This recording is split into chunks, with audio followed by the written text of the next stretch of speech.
Hello, dear students. Welcome back to Gita's Academy, where learning biology is made easy. In today's video, we will go through with the neat shots or concepts of this chapter, that is reproduction in organisms. So in this video, we are going to learn about the neat shots, that is the preparation for a neat in a very short time. Okay, so this video is for those students who are looking for preparing this chapter in a very short time. Well, students, if you have not subscribed my channel till now, don't forget to subscribe and hit that notification bell so that you will get notified whenever I upload a new video. Well, friends, let's start today's video. So in today's video, we are going to go through with the reproduction in organisms. So we will see what are the asexual reproduction. I have put all the types of asexual reproduction in one particular page so that it will be very easy for you to go through with it at a last minute. Okay, this is a kind of a video where you can watch it at a last minute preparation, as a last minute preparation. So let us start, dear students. So let us see what are asexual reproduction. So first is asexual reproduction by spore formation. What is a spore? Spore is a reproductive cell which is capable of developing into a new individual. Okay, now these spores are stored in a sac-like structures called sporangia. Now these spores are thin or thick walled structures which under suitable conditions will germinate into a new organisms, and the example is Rhizopus and Penicillium. Now let us see asexual reproduction by fragmentation. So what is fragmentation? So in fragmentation, what happens, dear students? Here the body of the organism will undergo small pieces or breaks into a small pieces, and those pieces are called as fragmentation, and each fragment is capable of developing into a new organism. That is seen in Spirogyra and a sea anemone. Now let us see asexual reproduction by fission. So what is fission? Fission is nothing but it is a division of a organism into two or more parts. The body of the organism is dividing into two or more parts. So depending upon how many parts it is dividing, it is of two types. That is, first one is binary fission and second one is multiple fission. Binary fission, where the body of the organism is dividing into two parts. Example is amoeba. Multiple fission, where the body of the organism is dividing into many parts. Example is plasmodium.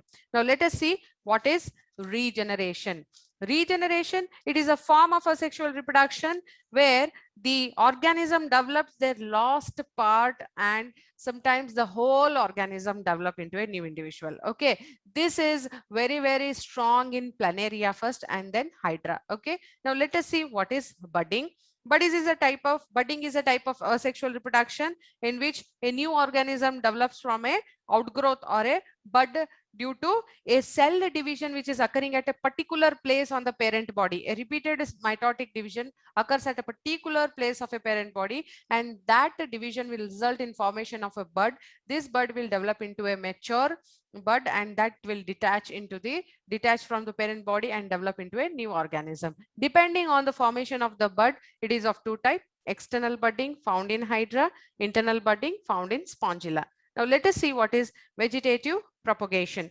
Now vegetative reproduction, or we call it as a vegetative propagation, it is of two types again: natural vegetative reproduction and artificial vegetative reproduction. So what is a natural vegetative propagation? In this vegetative propagation, what happens? A asexual method of reproduction where the plant parts such as leaves, roots, stem, tubers, these will develop into a new individual. So that is called as a natural vegetative propagation. So I have given examples here. Now let us see what is artificial method of vegetative propagation. In artificial method, there is an intervention of a human being. So what is those types? Let us see. First type is cutting. So what is cutting? Cutting is nothing but it is removing a portion of the stem and fixing it in the soil to allow the growth of a roots and buds. So this type of artificial vegetative propagation is found in rose. Okay. Now let us see what is grafting. Grafting is a type of artificial vegetative propagation where what we are doing, we are taking a desirable stem and joining it with the desirable root. Okay, so the stem used here is called as the scion and the root used is called as the stalk. So this is called as grafting. Example I have given, mango. Now what is layering? this process is also a type of artificial method, where what happens, the parent body, okay, the stem, outgrowth of the stem, okay, the upper part of the root is the below the ground, and above the ground is stem is present. So what happens in layering, a portion of the above ground stem where the root grows, okay, after that the stem will detach from the parent body and it will be falling on the soil and it will develop into a new plant. So this is found in jasmine, okay. Now let us see tissue culture, which is nowadays is very, very prominent. So tissue culture is a method in which fragments of plants, tissues like cell, leaves, or a stem, any kind of a plant tissue are transferred into an artificial environment. Okay.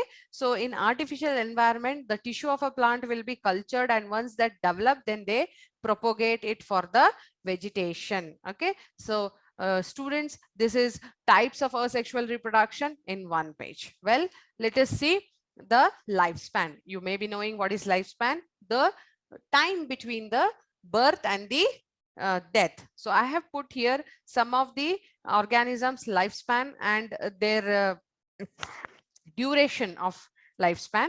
So it will be very, very helpful for your last minute preparation. You can go through with them one by one. Okay.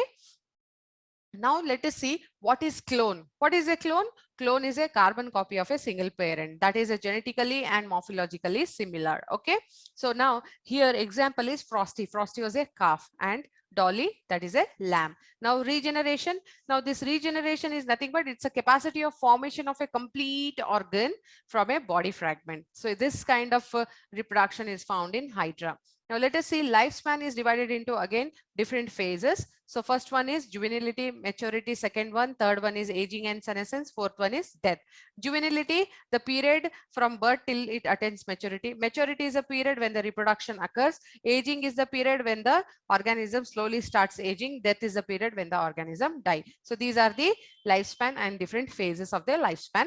Now here let us see what are the characteristic features of the sexual reproduction. Yes, of course, the sexual reproduction is biparental, and there is a formation and fusion of gametes occur in sexual reproduction, and meiosis is occurring during the gamete formation, and mitosis is occurring during the zygote formation, and offsprings are genetically different. Why? Because there is a mixing of genes, that is the parents, that is male and female parent are interchanging their genetic material. Therefore, sexual reproduction gives rise to evolution. Well, let us see here what we have. Yes, on the basis of the fusion of the gamete types, types of sexual reproduction are syngamy and conjugates. You see what is syngamy? Syngamy is a process where complete and permanent fusion of two haploid gametes occur.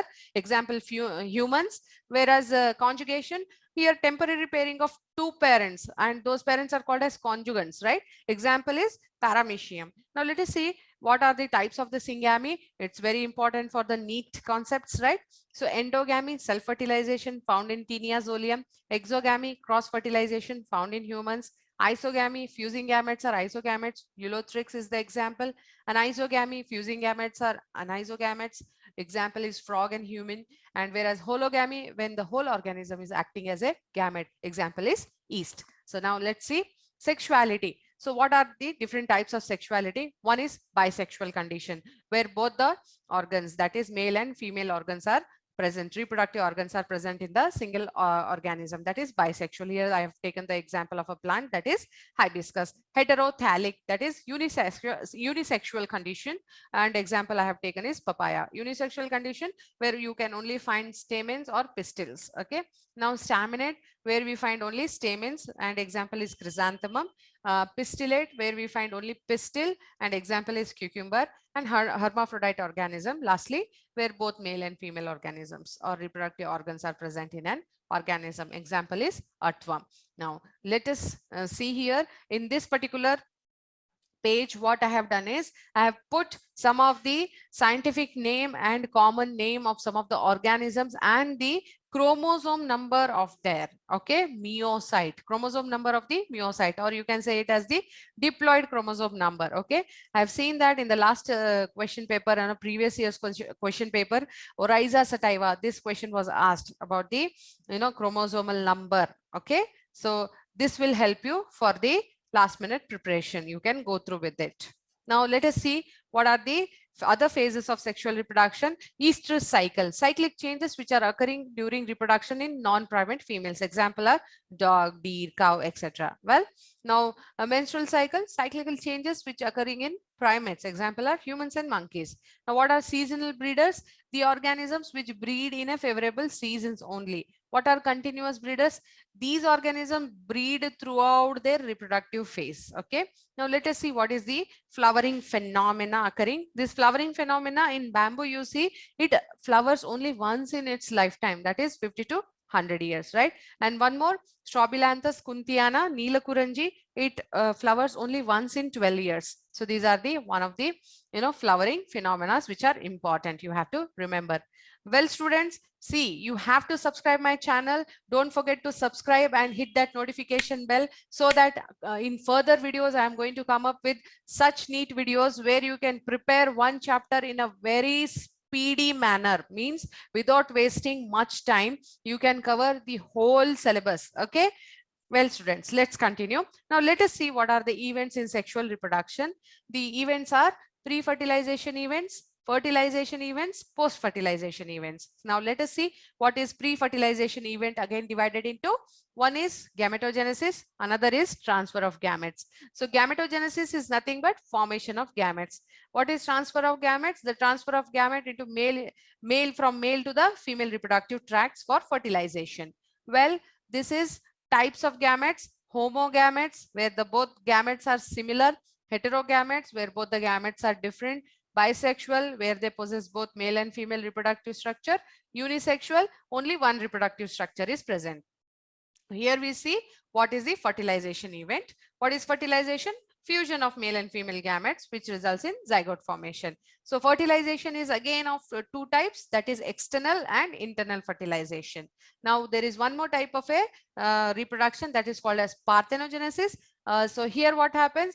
There is a fertilization, or there is a formation of new organism from female gamete without fertilization. This is an exception to the sexual reproduction. Well, what are the post-fertilization events? Yes, they are of two types, that is development of zygote and embryogenesis. Then development of zygote, depending on that, there are again two types of organisms. One is oviparous, one more is viviparous. Oviparous organisms which lay eggs, whereas viviparous which give birth to young ones. Well, now in plants, let us see what are the post-fertilization changes. So what happens here? Zygote is developing into embryo, right? Ovules develop into seed, ovary develop into fruit, and the pericarp. This pericarp is a thick wall which is present on the fruit, which is protective in function. Well, I have put some of the important terms in this page, dear students, where you will have it for a one shot. At one shot you can go through with all these terms like acrosome, amphimixis, anisogamy, asexual reproduction, binary fission, budding, right? Clone, gynecium, gamules, menopause, multiple fission, syncaryon, capacitation, cleavage, conjugation, staminate, pistillate, puberty. These are all important terms which are related with this particular chapter. You can also further prepare with some other important terms which you feel important. So what I feel, I have put it here. So this will be very good for your last minute preparation in a very short time for this particular chapter. Well, students, thank you very much. I hope you have liked it and you have understood the concepts of NEET, because this chapter, the main purpose of making this video is to prepare this chapter in a very short time, because there is only very short time remaining for your NEET examination in the month of August, right? So if you prepare in this way, you will be covering all the topics very nicely, and you will be more confidently going to write the exams. So I wish you all the best, and I will meet you in the next video. Till then, this is Geeta Rathod. You people keep preparing. Bye-bye. Thank you.